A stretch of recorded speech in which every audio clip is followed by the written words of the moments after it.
My horrible stepfather burned all of my late mother's belongings, putting my dad in the hospital. I lost my temper. My stepmom and I never got along, and I'll never forget the night she drunkenly bragged about how she just burned all of my late mother's belongings. I burned them. They were trash anyway. I always hated how you guys kept her a part of your lives. You need to learn to let go. Really. Look at it as a favor. I was at a loss for words and just hung up. I sat in silence for a minute before I got a barrage of notifications from her. She sent me picture after picture of ashes, accompanied by laughing emojis. My dad and I were on a camping trip when it happened, so I woke him up to tell him.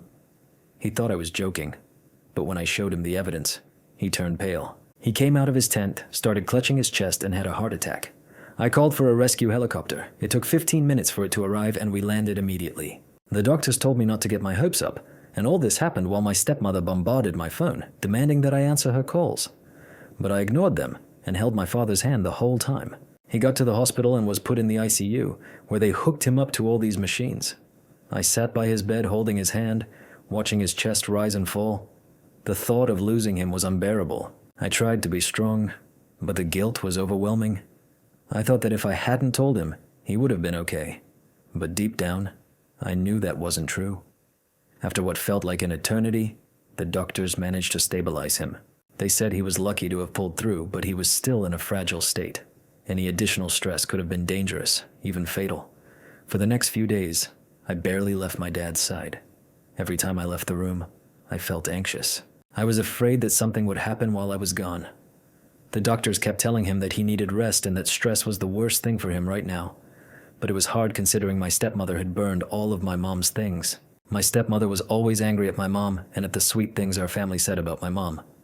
Last Thanksgiving, we were all gathered around the dinner table. It was the first time my dad had brought his new girlfriend, my future stepmother, to a family gathering. Everyone was intrigued by her. They were excited to meet the woman who had finally brought a smile back to my dad's face after a summer of heartbreak. I remember sitting next to my dad and my stepmother on the other side of him, her hand resting on his. She seemed a little nervous. But who wouldn't be nervous meeting the entire family for the first time? My dad comforted her as we set the plates for the table. The conversation naturally turned to memories of my mom. It was like that every year. No matter how much time had passed, she was always in the room with us. Aunt Linda told my stepmother that she was as beautiful as Mary. Mary was my mother. My brother certainly knows how to choose, she said with a smile. There was a murmur of agreement around the table, and I saw my stepmother's smile fade for a moment, but she quickly recovered and nodded politely. As dinner went on, stories about my mother began to pour out. How she baked the best pecan pie, how she always sneaked an extra piece for my cousin Jake, and how she had a way of making everyone feel special. My stepmother sat smiling and nodding, but I could feel the tension building within her. When Uncle Joe began the prayer, the energy in the room really changed. We all bowed our heads, and Uncle Joe, who always led the blessing, began to say, "Lord, we thank you for this meal and for the family gathered here today. We ask that you bless our food and our time together, and we especially ask that you continue to bless Mary's soul. May she rest in peace, and may she know that she is greatly missed each day." As soon as he mentioned my mother's name, I felt my stepmother shift uncomfortably in her seat. Her hand, still holding mine under the table, suddenly tightened. I looked up at her, and even though her eyes were closed in prayer, I could see how uncomfortable she was. I knew in that moment that she was bitter. Bitter for my mother, for the way we still talked about her, for the way no matter how hard she tried, she would always be competing with a ghost. When the prayer ended, she quickly let go of my hand and reached for her wine glass, taking a long sip while the rest of the family chanted, "Amen." My father, unsuspecting, simply smiled at her and squeezed her hand again, gently. But I had seen it. One day in the hospital, my father woke up and was more alert than he had been in days. He looked at me with his tired eyes and said he needed to talk to Stephanie. I was afraid for him, and for what might happen if we pushed her too hard. But my father was persistent.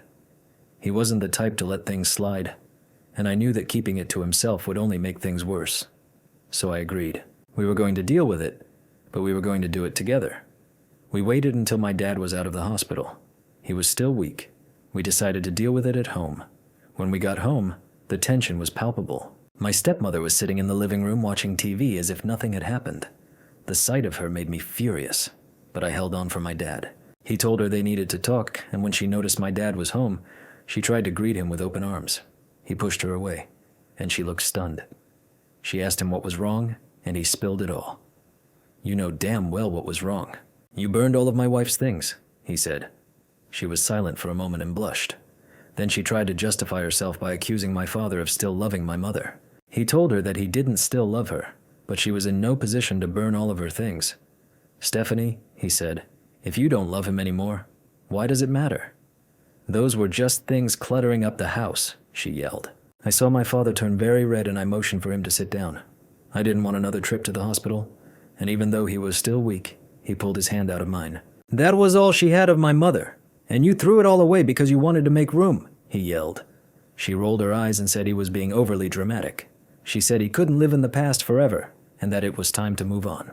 My dad told her it wasn't about moving on, it was about respect, and that's when I stepped in. The fact that you weren't remorseful at all made me furious, I said. She told us both that it was her house, and that she was the wife now, and if we had a problem with it, we could both leave. She even said we should thank her for removing all of my mom's things from the house. She told me that with those things, we would both be able to heal faster and not have a constant reminder that she was dead. My dad said that he was paying the mortgage and that his name was on the deed. He told her that she had to leave immediately. This seemed like the last straw for him, not to mention that she hadn't visited him while he was in the hospital. She refused to leave, and the argument escalated. My father looked pale again, and I pulled him over to the couch. I told her to leave him alone. She didn't care that she was causing him so much pain. After my father's color returned and his breathing stabilized, I helped him lie down. The morning after the confrontation was eerily quiet. The tension from the night before hung in the air. It was impossible to ignore. My father was still in bed, exhausted and emotionally drained by everything that had happened. I could hear his slow breathing through the thin walls. I went downstairs half expecting to find her gone, but no. There she was, sitting at the kitchen table with a cup of coffee in her hand, as if nothing had happened. She didn't even look up when I walked in. Her attention was completely focused on her phone. Her fingers moved quickly across the screen as I poured myself a cup of coffee. First, the phone call started. It was my aunt. She asked me what was going on and why my stepmother was calling her in the middle of the night, crying about how my dad and I were teaming up against her and treating her like an outsider in her own home. I tried to explain what had really happened, but the more I talked, the more I realized my stepmother had already convinced her otherwise. Then my dad's best friend called to say he was worried. My stepmom told him that my dad was going crazy, that he was not handling his grief well and was attacking her for no reason. She made it sound like we had crossed a line and needed help. It was clear that she was going to fight, and she was going to make sure everyone believed her side of the story. I saw out of the corner of my eye that she was still sitting at the kitchen table, smiling as she continued typing on her phone. I couldn't take it anymore. I slammed my mug down on the counter. The sound echoed through the kitchen like a gunshot. "What the hell are you doing?" I yelled at her. She finally looked up and said she was making sure people knew the truth. She said that my dad and I were clearly not in our right minds to handle this, so she would take care of it. I laughed. She was serious. I told her she was lying to everyone and I knew it.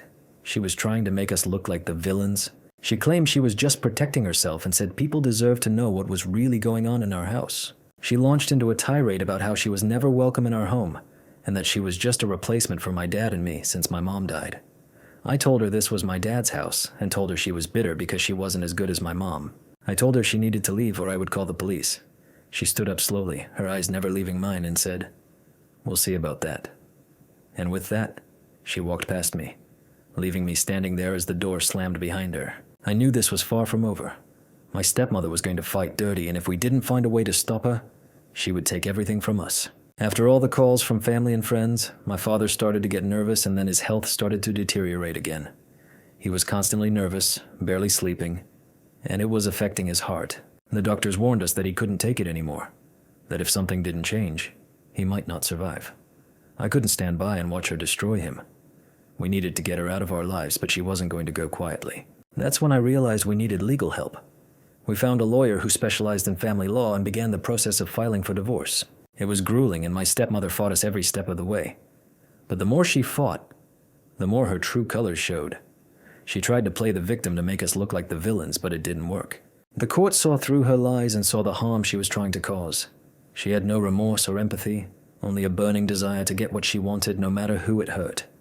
The divorce was ugly.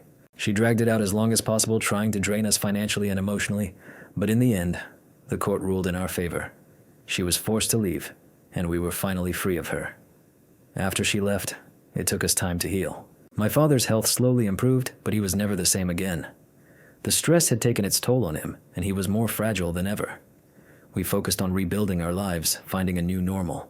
It wasn't easy, and there were days when the weight of everything we'd been through seemed too much to bear.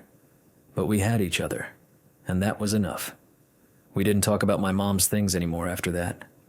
The loss was too painful. One day, while we were going through old boxes in the attic, I found a small envelope tucked away in the corner. It was addressed to me in my mom's handwriting. My heart skipped a beat when I opened it. Tears came to my eyes when I read the words she wrote to me before she died. She talked about how much she loved me and how proud she was of the person I was becoming, and at the end she wrote, "No matter what happens, always remember that I am with you in every memory. In every moment, I am there." I held the letter to my chest and felt a peace I hadn't felt in a long time. My mother was gone, but she was still with me in every memory, in every moment, and no one could ever take that away. As time went on, the pain began to subside. My father and I became closer than ever. We knew we couldn't change the past, but we could shape our future, and that's exactly what we did. We moved into a new house. It was a new beginning. The first night in our new house, we were sitting on the porch watching the sunset, and my dad turned to me with a little smile. "We did it," he said.